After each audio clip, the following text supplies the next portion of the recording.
さあ、そんなココラシカの皆さんですけど、はい、高校の時は多分皆さん3人で作ってとかコウキさんがメインで作ってっていうことが多かったと思うんですけど、今回新しくねその卒業されてからサウンドプロデューサーをお迎えしたりとか、結構新たな可能性がどんどん広がっているようにも思えるんですけど、そのプロデューサーさんを迎えての制作っていうのはやっぱりだいぶ違いましたか？どういう感じでした？やっぱり違うよ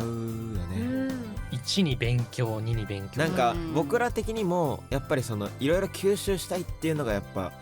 なんか一番の思いっていうか、ゆくゆくはやっぱりその3人で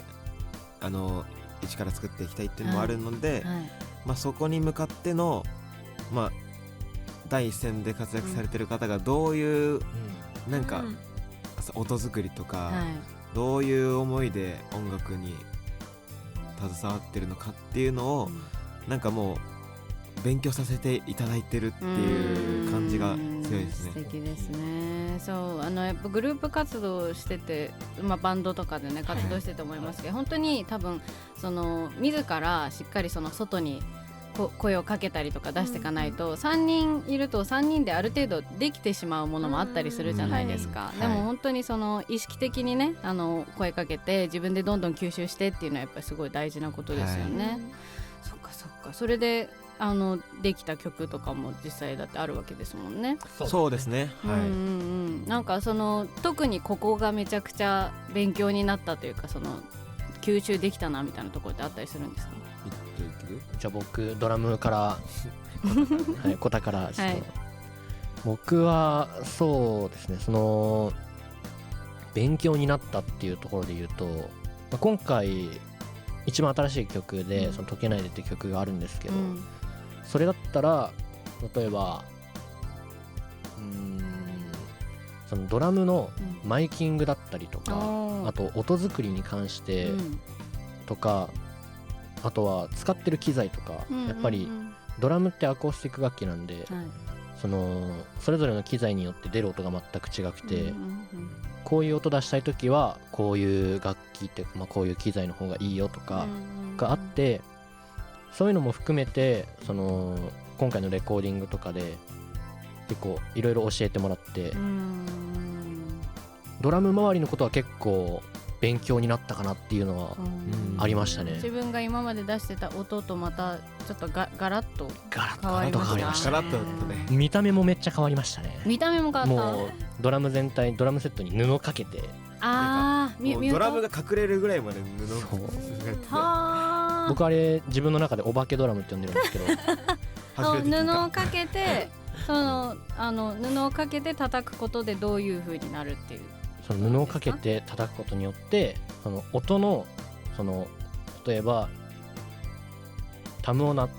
叩いた時に音がミュートされて、結構そのデッドな音というか、結構ビタッとした音が出るっていうのがあって、そういうのが今回の楽曲結構ぴったりハマったなっていうのはあって、今後もちょっといろいろ試行錯誤しながらどういう布をかけようかっていう、布によっても全然布によっても違いますもんね。だってそもそもそのねどう忘れしちゃった、置くのだってあるわけじゃないですか。布をかけるじゃなくて、そのドラムに1個ずつに置くっていうのもあるけど、それをあえて全部布でやってましたね。はあ、いい叩きづらそうだったもんね。めちゃめちゃ叩きにくかったね今だから言っちゃいますけどいやそうだよね、布の下でやってるんだもんね。めちゃめちゃもうなんかなんだろうな、跳ね返り方が全然違うんで、ただ音は良かったね。あれは叩きにくさを度外視してまたやりたいですね。いいですね。ありがとうございます。ラナさんはどうでした？私はなんか結構そのサウンド面のアドバイスもいろいろしていただいて、それもそうなんですけど、なんか結構根本的な考え方というか、なんかやっぱり最初自分たちでその前回出した解けないでを作ろうと思ってた時に、結構その王道というか自分たちがやりたいちょっと古めのシティポップサウンドみたいなのをやろうと思ってたんですけど、そこにやっぱり新しい引っかかりとか、そういうのを作った方がやっぱりリスナーの方は聞いてて新鮮で聞き答えがあったりするっていう話をいろいろしていただいて、でやっぱりその根本的な自分たちがただやりたいことをやるんじゃなくて、なんかそういう聞く側の方がどう受け取るかとか、なんかどこに面白さを出せるかみたいなことを結構考える時間になって、それで結構曲のそもそもの作り方の考え方が結構変わったかなっていうのはあります。なんかベースソロもありましたよね。そうですね、それが最後の花火でもう一個前の曲なんですけど、はい、でもそれもなんかそのベースソロでも結構サウンドのエフェクターとかも使ってますし、そういうのの音の作り方とかもういろいろ一回なんかプリプロみたいな感じでちょっと仮に撮った時に試しにめっちゃゴリゴリにファズかけて、でなんかもう遊びでなんかとりあえずなんかポチポチポチって刺す時になんかもうかっこよくないってなって、でなんかそれでもうそのままファズをそれでやっちゃう、ファズを使う、はい、それでもうこれファズいいなって言ってエフェクターも探しに行ってその足で買いに行って、いいですね、めちゃくちゃいい音楽してますね。そうかそうか。どうでしたコキさん？僕は、さっきラナもちょっと言ってくれてたんですけど、やっぱりその曲の引っかかりっていうか、今までは僕が割となんかスッて入ってくるような音楽を割と好むっていうか、なんかその中に美しさがあって、なんか気づいたらなんかこれなんかさらっとなんか自然に綺麗なことしてるみたいなのが割と僕的には好きだったんですけど、それは変わらないんですけど、やっぱその中でなんか引っかかりを作るっていうか、聞いてて何これっていうサウンド感ってやっぱりなんか僕の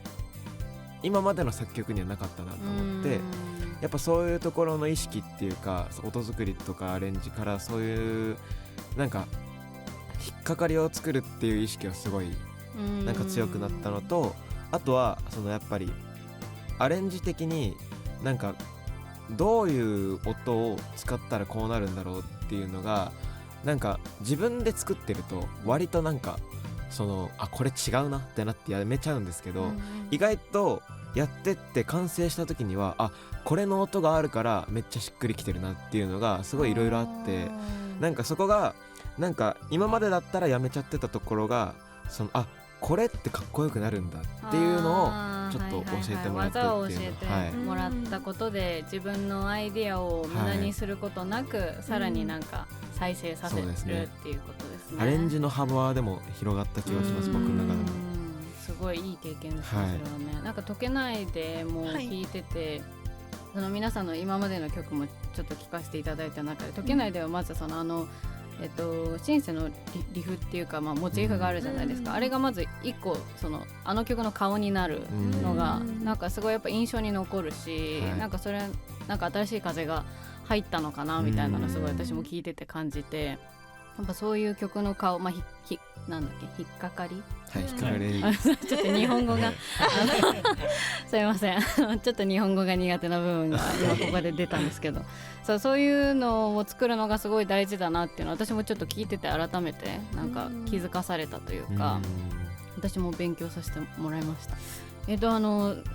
結構音楽シーンでその3ピースバンドっていうのはね、よくあると思うんですけど、いろんな3ピースバンドがいて、なんか3ピースバンド最強説っていうのもあるんですけど、それって実際どうですか、お三方やってみて。なんか僕的にはなんか3ピースが最強っていうよりかは、その3ピースっていう、ベースとドラムと上物1個と歌みたいな限られてる編成の中でどれくらい美しい音っていうか、いいなんかこだわったサウンドを出せるかっていうのを、なんかどれだけ幅広く、限られた中で幅広く美しくできるかっていうなんか一つのジャンルっていうか、部門みたいな、3ピースだからこその良さは多分そういうところなのかなっていう気がしてますね。あえていろいろ入れないでその3つっていうリミットを自分でかけたことで、余計多分頭の回転も結構その方がなんか